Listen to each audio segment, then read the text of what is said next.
How to assemble the Shark Rotator Lift-Away. First, attach the pod to the nozzle. Once attached correctly, the pod will click into place. Second, connect the wand to the pod. The wand will also click into place when properly connected. Then attach the handle to the top of the wand until it clicks into place. Next, attach the hose to the pod until you hear a click. The clicking sound means that the hose is properly connected. Then, connect the hose clip onto the wand until it clicks into place. After that, slide the accessory holder down onto the side of the pod above the lift-away button.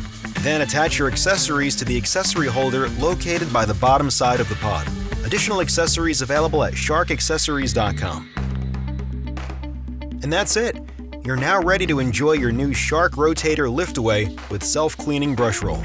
For additional support, visit sharkclean.com.